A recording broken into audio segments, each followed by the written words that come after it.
Dans la collection Paroles semées, une émission de Marc Thomas. Aujourd'hui, j'intitule cette émission « Sortir du silence pour prendre la parole ». Nous connaissons tous l'adage « la parole est d'argent, mais le silence est d'or ». Et j'apprécie ce silence qui est d'or, le silence de la nuit, le silence devant un beau paysage qu'on observe bouche bée, le silence du regard amoureux, le silence de la méditation qui apaise et qui me relie au cœur. Mais je voudrais ici parler d'un autre silence, du silence contraint, du mutisme, du silence où nous nous enfermons parfois parce que nous souffrons trop ou parce que quelqu'un nous a fait taire. Ce silence de celles et ceux qui ne sont jamais entendus par personne. Ce silence de celles et ceux qui ne peuvent pas dire tellement ils ont peur, ou qui ne savent pas dire parce qu'ils n'ont pas appris, ou parce que les mots sont trop courts, ou parce qu'on leur a dit que ça ne servait à rien de s'exprimer. Je voudrais aujourd'hui faire un plaidoyer pour les muets. En latin, le mot enfant se dit infans, et cela signifie celui qui ne parle pas. Et vous savez que le petit enfant qui grandit apprend à parler et que tout le monde s'émerveille quand il apprend à parler. Comment se fait-il que des adultes restent dans le silence et qu'on ne s'émerveille pas quand ils osent de parler? Je voudrais faire un plaidoyer pour celles et ceux qu'on infantilise et qu'on déshumanise en les faisant taire, en refusant de les écouter. Un plaidoyer pour les victimes de nos relations toxiques, dans nos familles, dans nos lieux de travail, dans notre société. Un plaidoyer pour celles et ceux qui ont cru bon de se taire pour ne pas blesser l'autre, ou qui ont été tétanisés par les attaques jusqu'à en rester muets. Un plaidoyer pour les écrasés des stéréotypes et de la pensée unique, celles et ceux qui ont dû se soumettre en famille ou dans la société, se soumettre à la pensée dominante sans avoir le droit ou sans se donner le droit à leur pensée propre et à leur parole originale. Cette émission est un plaidoyer pour susciter la parole, pour accompagner la parole, pour oser prendre la parole. Alors cette parole est parfois comme un souffle fragile. Et nous allons écouter un chant qui s'appelle « Comme un souffle fragile ». Il a été écrit à l'origine pour dire quelque chose de la parole de Dieu, qui n'est pas forcément une parole qui fait beaucoup de bruit, mais qui se murmure à l'oreille ou au cœur. Eh bien, les paroles que vous allez entendre dans ce chant, prenez-les, appliquez-les d'abord à vous-même quand vous essayez de murmurer, de balbutier, de dire les mots qui viennent du cœur, comme un souffle fragile.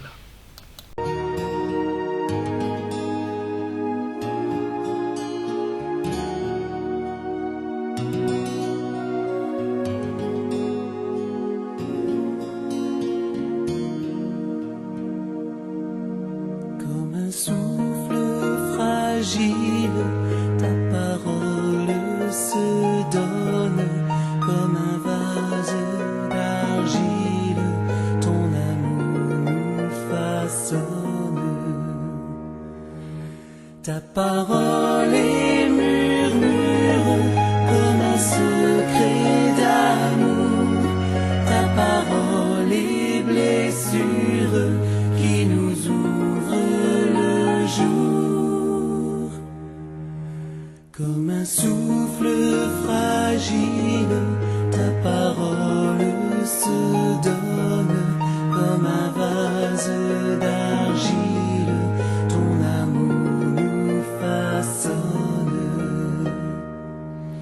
Ta parole est naissance, comme on sort de prison. Ta parole est semence qui promet la moisson. Comme un souffle fragile, ta parole se donne. Comme un vase d'argile, ton amour nous façonne. Ta parole est partage, comme on coupe le pain. Ta parole est passage, qui nous dit le chemin. Ta parole est murmure, comme un secret d'amour. Ta parole est blessure, qui nous ouvre le jour. Comme un souffle fragile, ta parole se donne. Comme un vase d'argile, ton amour nous façonne.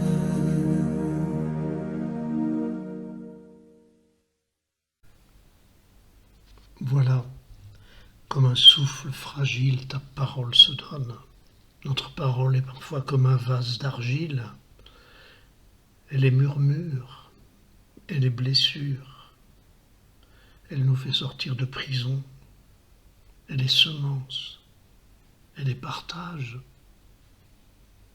Tous ces mots que ce chant évoquait parlent de nous, de notre parole à nous.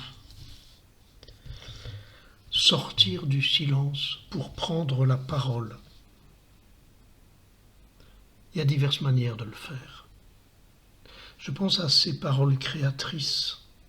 Vous savez, le bonheur des premiers mots de vos enfants. La chaleur des histoires que les enfants et les adultes se racontent mutuellement. La résonance des premiers « je t'aime » entre les amoureux. La joie d'un dialogue enfin restauré avec quelqu'un qu'on n'a pas vu depuis si longtemps ou dont on s'était éloigné, séparé. La liberté ressentie quand vous avez osé dire ce que votre timidité vous freinait. Le soulagement de pouvoir enfin se dire à un cœur qui écoute, à un ami qu'on retrouve et à qui on peut dire beaucoup. L'allègement aussi d'entendre ou de dire les mots du pardon. Et vous pouvez ajouter encore tous vos exemples à vous de paroles créatrices. Toutes ces paroles, elles ont un point commun. Elles vous surprennent et surviennent dans l'inattendu.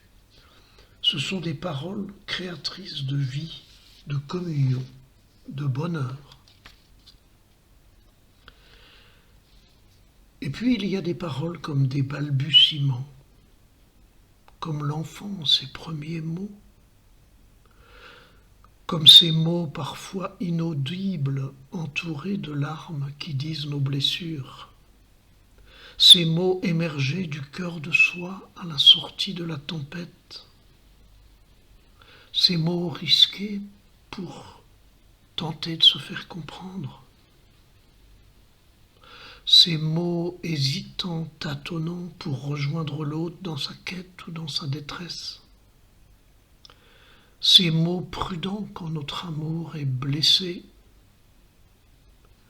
Ces mots ébauchés, parfois maladroitement, dans une tentative de réconciliation. Et ajoutez tous vos balbutiements à vous. Toutes ces paroles, elles ont un point commun. Elles ne règlent pas tout, mais toujours elles apaisent et adoucissent. Car seuls ces mots-là peuvent cicatriser nos blessures personnelles ou relationnelles.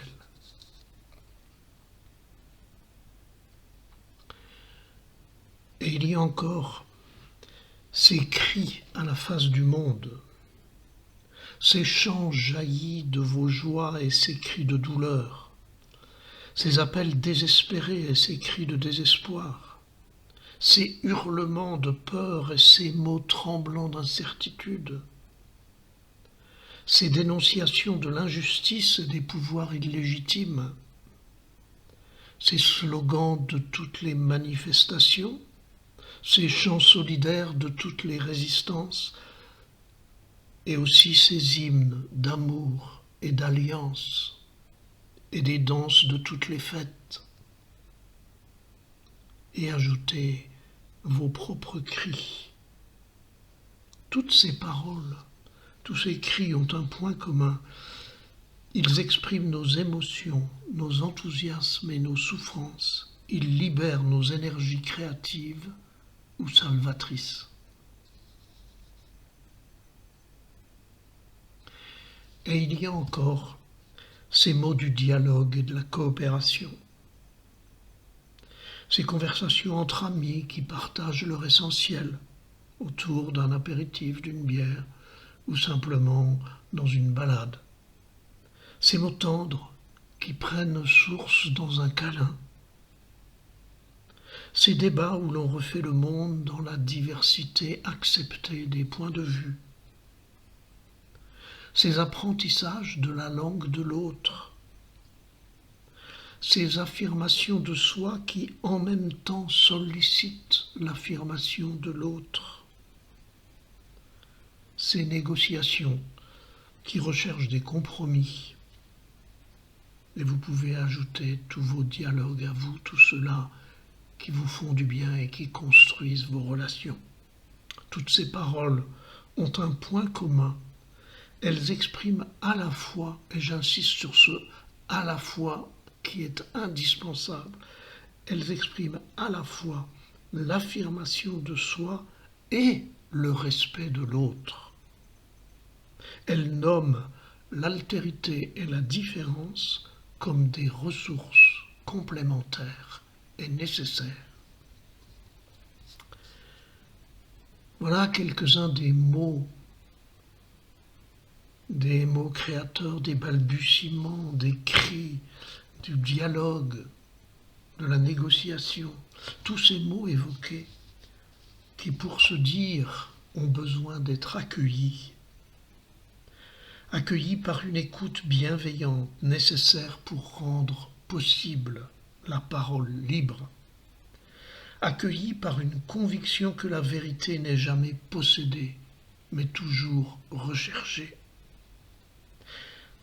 accueillis par un abandon de la volonté de faire comprendre et de convaincre sans écouter, accueillis par un choix d'attendre et de désirer la lumière de la diversité des points de vue,